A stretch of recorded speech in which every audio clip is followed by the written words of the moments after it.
Dagы bir mesele, эгерде өзүңүз сиздердин учетуңар айылда болуп, бирок жашооңор шаарда болсо, жумушуңар шаарда болсо, шаарга келип эле любой участокко кирип, ошол өзүңөрдүн участогуңарда коюп аткан талапкерлерди шайласаңар болот. Бул только ошол шаардан сырткары жайгашкан аймактардагы немелерге, жарандарга тиешелүү. Эгерде шаарда болсоңуз, ар ким өзүнүн тиешелүү участогуна барып ана добуш бере алат.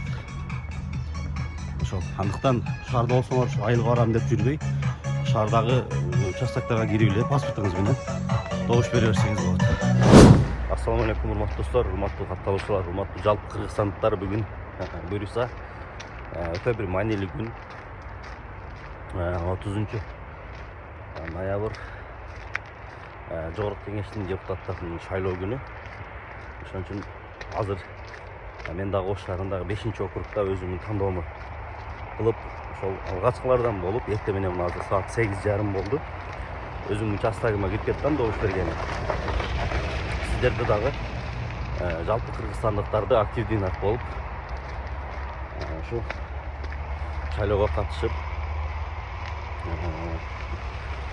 жакшы бир талапкерди, таза бир талапкерди, жакшы эл үчүн иштей турган деген талапкерге добуш бериңиздерди чакырып, негизи эле кимди шайласаңыз дагы, кимди шайлап, кимди шайлабасаңыз дагы активдүү болуп, ошол шайлоого келишиңиздерди мындай сунуштап кетет элем да. Шариатта дагы ушундай. Добуш бербей койсоң дагы күнөө дейт. Анан добуш бергенде кимге добуш бересиң? Таза адамга добуш бересиңби? Эгер таза эмес болуп калса, ошого шериктеш болуп каласыңбы?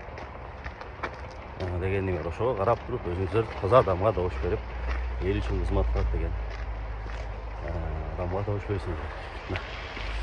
52-86 шайлоо участогуна биринчи дебейм, эми ошол алгачкылардын катарында келип кирип баратам. Ошол эми биз эңсеген, биз каалаган, жакшы иштеген, жакшы мыйзам жазган депутаттар барсын. Ошого тилектешпиз.